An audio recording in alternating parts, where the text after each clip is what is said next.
Hello guys! So, ang topic natin for today, eto, mga senyales na sobra ang pagkahumaling or literal na adik sa iyo ang isang lalaki.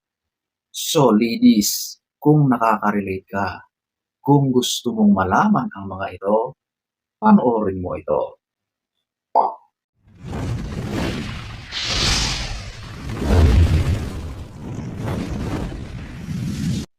So, huwag na tayong magpaligoy-ligoy, ating aalamin. Number one, eto yung sobra siyang nagiging clingy sa iyo.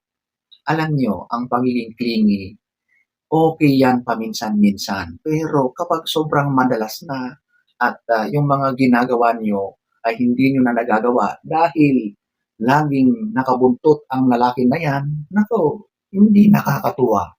Maiinis ka pa diyan sa halip na matutuwa ka, 'di ba? Ang pagiging clingy, napaka-sweet na gesture 'yan.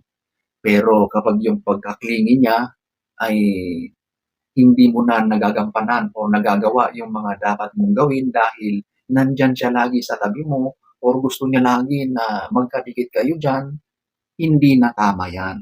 Isang senyales lang na ang lalaki na 'yan ay may something, parang obsessed na siya sa iyo. Kaya gusto niya lagi na ayan, magkadikit kayo, lagi kayong magkasama, wala na kayong ginawa kundi nandoon lang sa isang kulong na lugar, 'di ba? Hindi po maari ang ganyan. Kapag ganyan na ang ginagawa ng lalaki, yan na ay hindi nakakatuwa at hindi maganda. Sign lang yan na siya ay sobrang nahumaling or literal na naa-addict sa iyo. Number one. Number two, eto yung ini-stalk ka niya. Okay lang yan, normal na gawain yan sa isang relasyon or sa tao na gusto niyang malaman kung ano pa ba ang ibang ginagawa mo. Okay lang yun. Naging masama lang yan kapag sobra-sobra na ang ginagawa. Yung lahat na ng kilos mo, yung lahat na ng ginagawa mo ay sinusundan ka.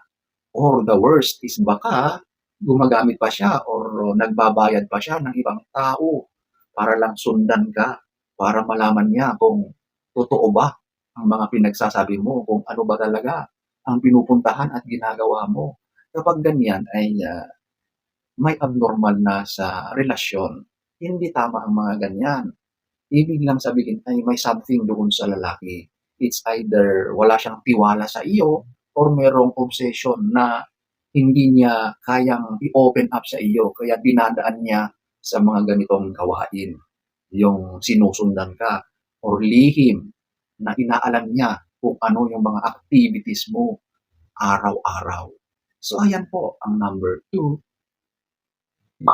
Number three, eto yung concern at nag-aalala siya lagi sa iyo. Of course, ang taong nagmamahal ay ganito naman talaga ang mga nararamdaman niya doon sa kanyang karelasyon. Kinukumusta ka niya maya't maya, na alam niya kung okay ka lang ba, yan ay mga signs na mahal ka ng isang lalaki. At yan din ang mga signs na siya ay nag-aalala dahil mahal ka niya. At minsan ito rin ay mga signs na siya ay nahuhumaling sa iyo. Siya ay talagang adik sa iyo. Kasi yung mga ganitong mga emotions or actions ng isang lalaki o tao na nasa isang relasyon, pagpapakita yan na mahal ka niya. Pero pag labis-labis naman yung mga ginagawa niya, minsan nakakasama. Number three. Number four, eto yung selos. Oo.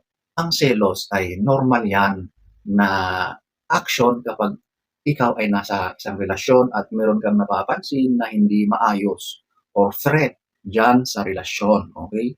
Pero kapag ang pagseselos niya ay labis-labis na hindi na katanggap-tanggap yung mga ginagawa niya, yan ay sign na maaring siya ay nai-insecure or siguro marami siyang napapansin or nakikita sa iyo na nagdudulot ng kanyang matinding pagseselos. Okay?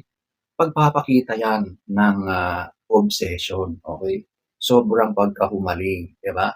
Kaya niya nagagawa yung sobrang selos dahil lahat na lang ng mga taong nakikita niya ay threat. Lahat na lang ng mga instances or mga sitwasyon ay binibigyan niya ng kahulugan, okey? So, kapag, laging ganyan ang ginagawa ng lalaki, signs yan na may something off sa kaniyang, personality. So, maaaring yan ay sobrang nakukumaling na hindi niya na kayang kontrolin yung emotions niya at yung mga tumatakbo sa kaniyang isipan. Number 4. Number 5, eto yung gusto niya laging magkasama kayo, magkita kayo. Ito na yung moment ninyo lagi, na kayo lagi ay magkasama sa isang pribadong lugar, okey? Alam niyo na ang ginagawa kapag ganyan. So, ang lalaki na talagang, sobrang, obsessed or nahumaling sa iyo, eto na yung gusto niya na lagi-lagi niyong ginagawa. Itong gawain na ito or S ay normal ito. Pero kapag wala na kayong ginawa maya't-maya kundi ang bagay na yun, sa tingin niyo ba, normal yan? Aba hindi, 'di ba? Hindi naman puwedeng yan na lang ang ginagawa maghapon sa araw-araw, 'di ba? Siguro sa mga bata-bata at, mga bago pang magkarelasyon, maiintindihan mo pa ang ganiyang mga ginagawa, okey? Pero kapag, lumipas na ang panahon na matagal na kayong magkasama at ginagawa ang bagay na 'yan, ay walang patid, walang humpay ang gawain na 'yan, sign 'yan na literal na adik 'yan sa gano'n, okey?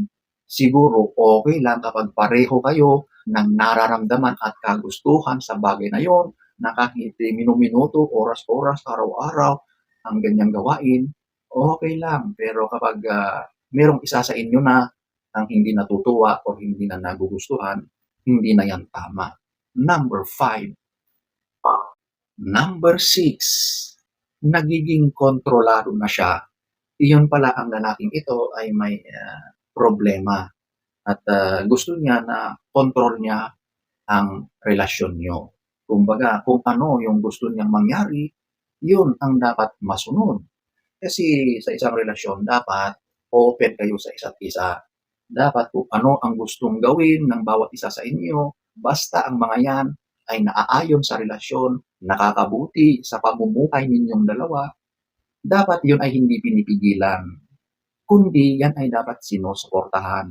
Pero kapag ang lalaki na yan ay pinipigilan ka sa mga gusto mong gawin para sa sarili mo, sa career mo, or sa mga goals mo at, ayaw niya, yan ay isang form ng pagpipigil, pagkontrol at madalas sign yan na siya ay insecure. Signs yan ng pagkahumaling or obsession.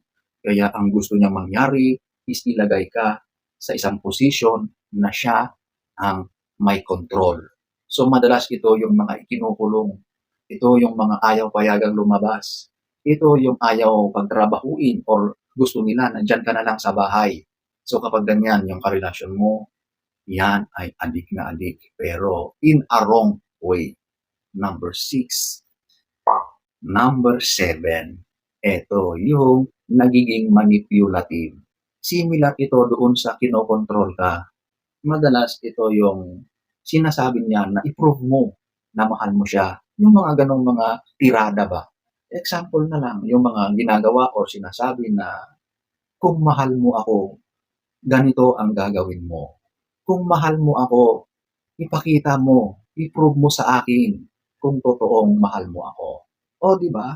Yung maganyang mga actions or mga ginagawa sa iyo ay manipulation, okay? Hindi kailangang i-prove ang pagmamahal sa mga ganyang mga gawain, di ba? Madalas ang tirada ng lalaki, kung mahal mo ako, ay ibibigay mo yung mga gusto ko. Madalas yan, yung sarili mo ang ibibigay mo or hinihingi niya. Maraming mga ganyan. Number 7. So, ayan po ang ilan sa mga napakaraming mga senyales na ang lalaki ay adik sa iyo. obsessed sa iyo.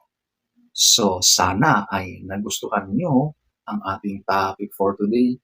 Next story time. Don't forget to subscribe.